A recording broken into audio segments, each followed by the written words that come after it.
الحمد لله وحده والصلاة والسلام على من لا نبي بعده. أما بعد فأعوذ بالله من الشيطان الرجيم. بسم الله الرحمن الرحيم.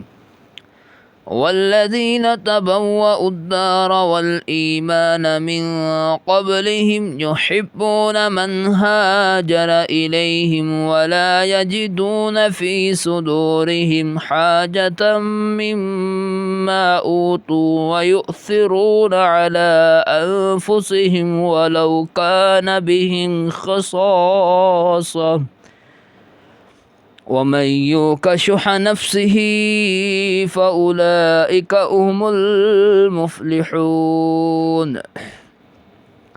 آمنت بالله صدق الله العظيم. وقال النبي صلى الله عليه وسلم: اللهم حبب إلينا المدينة كحبنا مكة أو أشده. رب اشرح لي صدري ويسر لي أمري واحلل عقدة من لساني يفقه قولي. رب زدني علما رب زدني علما رب زدني علما. سبحانك لا علم لنا إلا ما علمتنا إنك أنت العليم الحكيم. ایک مرتبہ سب حضرات محبت اور عقیدت کے ساتھ نماز والا درود پاک پڑھ لیں۔ اللہم صلی علی محمد وعلی آل محمد کما صلیت علی ابراہیم وعلی آل ابراہیم انک حمید مجید۔ اللہم بارک علی محمد وعلی آل محمد كما باركت على إبراهيم وعلى آل إبراهيم إنك حميد مجيد۔ ہم بھی مدینہ جائیں گے پھر نہ کبھی لوٹ آئیں گے۔ ہم بھی مدینہ جائیں گے پھر نہ کبھی لوٹ آئیں گے۔ شاہ مدینہ کے در پر یوں ہی پڑے رہ جائیں گے۔ تیری غلامی میں آقا شرف گلابی پائیں گے۔ تیری غلامی میں آقا شرف گلابی پائیں گے۔ تجھ پہ درودوں کے تحفے کر کے نچھاور جائیں گے۔ جب بھی جدائی میں آقا الفاظ ہمیں تڑپائیں گے۔ جب بھی جدائی میں آقا الفاظ ہمیں تڑپائیں گے۔ شام سحر ہر محفل میں نعت تیری ہی سنائیں گے۔ ہم بھی مدینہ جائیں گے پھر نہ کبھی لوٹ آئیں گے۔ شاہ مدینہ کے در پر یوں ہی پڑے رہ جائیں گے۔ برادران اسلام، بھائی دوست اور بزرگوں، عزیز نوجوان ساتھیوں، یثرب یعنی مدینہ منورہ، جسے مدینۃ الرسول، مدینۃ النبوی اور شہر رسول صلی اللہ علیہ وسلم بھی کہا جاتا ہے، ہر بندے مومن کی یہ خواہش ہوتی ہے کہ جب وہ بیت اللہ کی زیارت کے لیے جائے تو اس کی حاضری روضہ اقدس اور مسجد نبوی صلی اللہ علیہ وسلم میں بھی لازم ہو، اور کیوں نہ ہو، یہی وہ شہر رسول صلی اللہ علیہ وسلم ہے جہاں ہمارے اور آپ کے پیارے آقا حضرت محمد رسول اللہ صلی اللہ علیہ وسلم نے ہجرت فرمائی۔ یہی وہ شہر رسول صلی اللہ علیہ وسلم ہے کہ جہاں سے پیغمبر اسلام حضرت محمد رسول اللہ صلی اللہ علیہ وسلم نے سرایا اور جنگیں لڑی۔ یہی وہ مقام ہے کہ جہاں سے اسلام پھولا پھلا اور چاروں جانب پھیل گیا۔ یہی وہ شہر مصطفیٰ صلی اللہ علیہ وسلم ہے کہ جہاں دار ہجرت جیسا عظیم الشان انصار و مہاجرین کے اندر اخوت و بھائی چارگی کا واقعہ پیش آیا۔ یہی وہ شہر مصطفیٰ صلی اللہ علیہ وسلم ہے جہاں آیات مبارکہ، احکامات پر مشتمل آیات مبارکہ اور شرعی آداب نازل ہوئے۔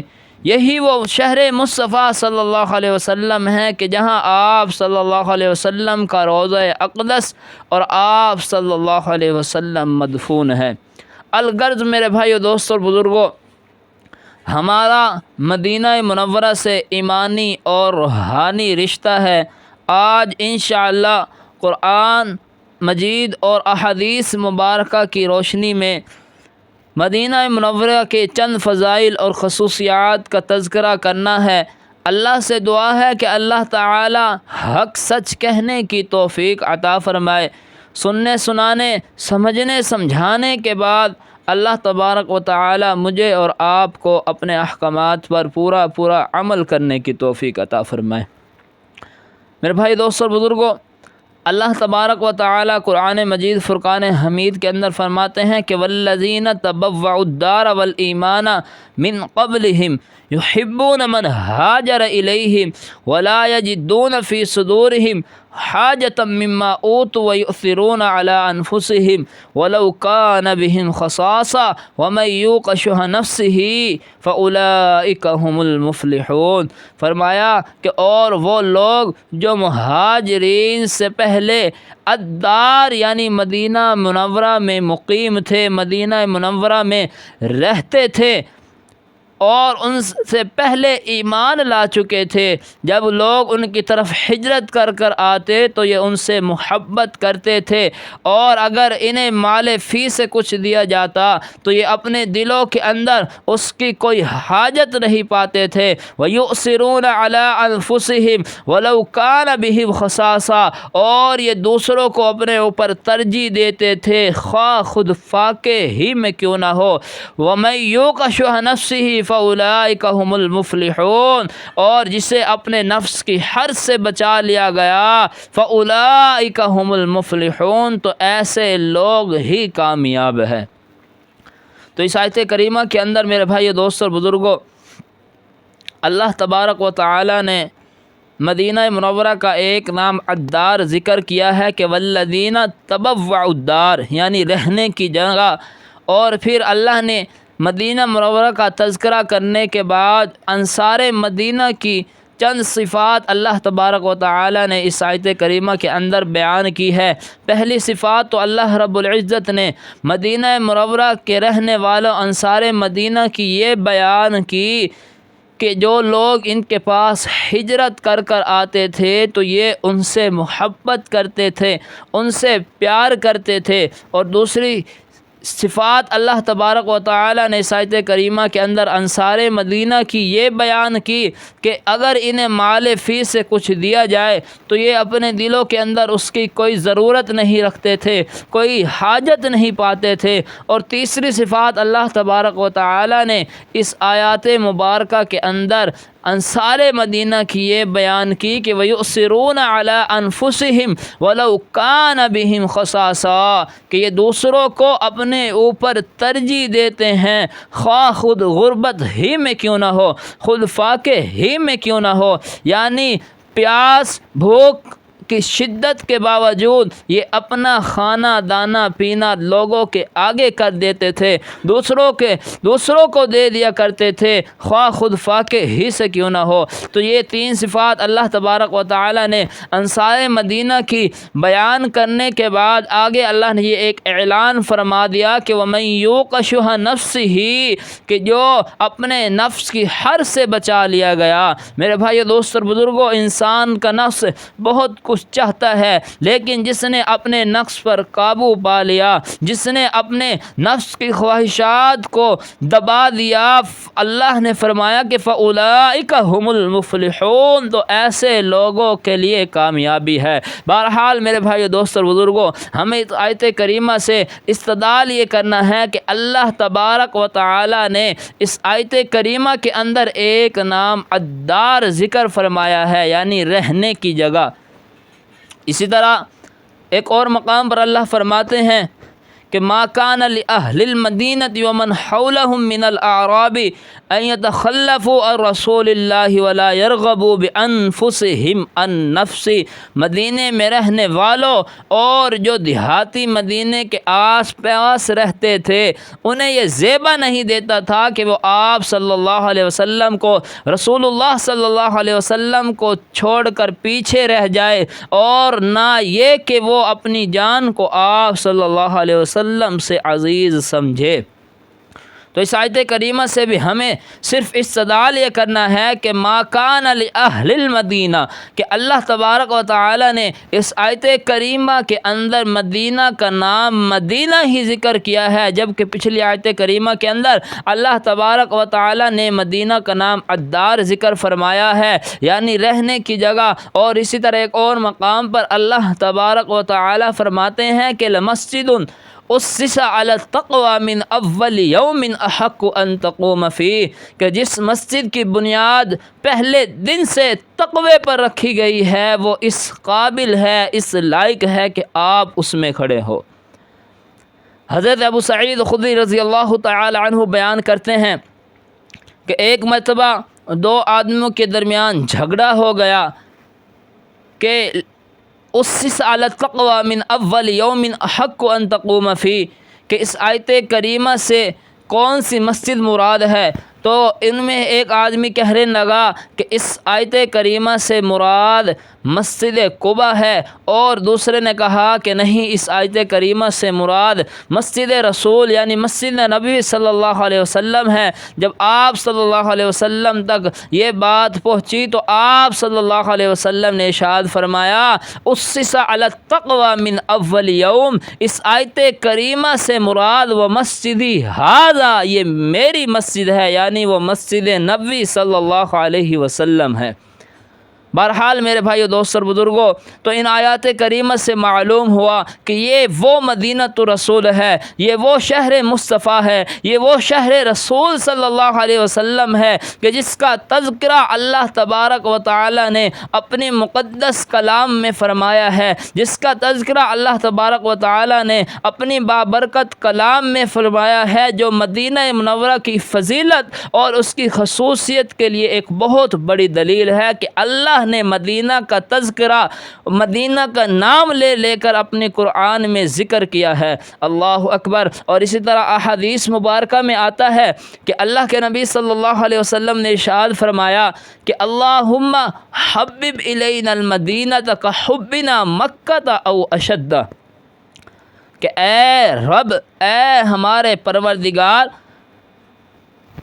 حبب الینا المدینہ، کہ ہمارے دلوں کے اندر مدینہ کی محبت ڈال دے، کحبنا مکہ، جیسا کہ ہم مکہ سے محبت کرتے ہیں، او اشد، بلکہ اس سے بھی زیادہ۔ تو اس آیت احادیث سے مدینہ منورہ کی فضیلت، خصوصیت معلوم ہوئی کہ آپ صلی اللہ علیہ وسلم نے اللہ کے حضور مدینہ منورہ کے متعلق یہ دعا فرمائی ہے کہ اے ہمارے پروردگار، اے ہمارے رب، اللہم حبب الینا المدینہ، ہمارے دلوں میں مدینہ کی محبت ڈال دے، کحبنا مکہ، جیسا کہ ہم مکہ سے محبت کرتے ہیں، یا مکہ کی محبت ہمارے دلوں کے اندر ہے، او اشدہ، سال کے اس سے بھی زیادہ۔ اور اسی طرح ایک اور حدیث مبارکہ میں حضرت عبداللہ بن عمر رضی اللہ تعالی عنہ روایت کرتے ہیں کہ اللہ کے نبی صلی اللہ علیہ وسلم نے ارشاد فرمایا کہ جو بندہ اس بات کی استطاعت رکھتا ہو کہ اس کی موت مدینہ منورہ میں ہو تو وہ ایسا لازمی کرے، کیونکہ میں مدینہ میں مرنے والے انسان کی شفاعت کروں گا۔ اللہ اکبر۔ اب جو مدینہ میں فوت ہو گیا، مدینہ میں جس کا انتقال ہو گیا، تو آپ صلی اللہ علیہ وسلم کی شفاعت اس کے لیے واجب ہو جائے گی۔ اللہ اکبر۔ تو کتنی بڑی فضیلت ہے کہ اب کوئی بندہ زیارت کے لیے جائے، وہیں پر اس کا انتقال ہو گیا، وہیں پر وہ فوت ہو گیا، وہیں پر اس کو موت آ گئی، تو آپ صلی اللہ علیہ وسلم کل قیامت کے دن اللہ کے حضور ایسے بندے کی شفاعت کرے گے جس کی موت مدینہ منورہ میں ہوئی ہوگی۔ اللہ اکبر۔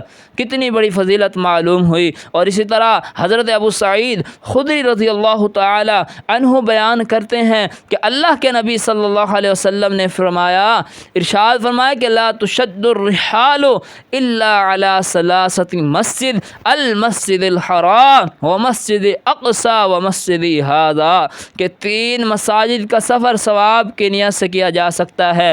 پہلی مسجد حرام کا سفر ثواب کی نیت سے کیا جا سکتا ہے، مسجد اقصی کا سفر ثواب کی نیت سے کیا جا سکتا ہے، اور مسجد نبوی صلی اللہ علیہ وسلم کا سفر بھی ثواب کی نیت سے کیا جا سکتا ہے۔ تو معلوم ہوا ان 3 مساجد کا سفر کرنا ثواب ہے، ان 3 مساجد کا سفر کرنا عبادت ہے، اور ان 3 مساجد میں مسجد نبوی مدینہ رسول صلی اللہ علیہ وسلم بھی شامل ہے کہ مدینہ منورہ کا سفر کرنا بھی ثواب ہے، مدینہ منورہ کا مسجد نبوی صلی اللہ علیہ وسلم کا سفر کرنا بھی عبادت ہے۔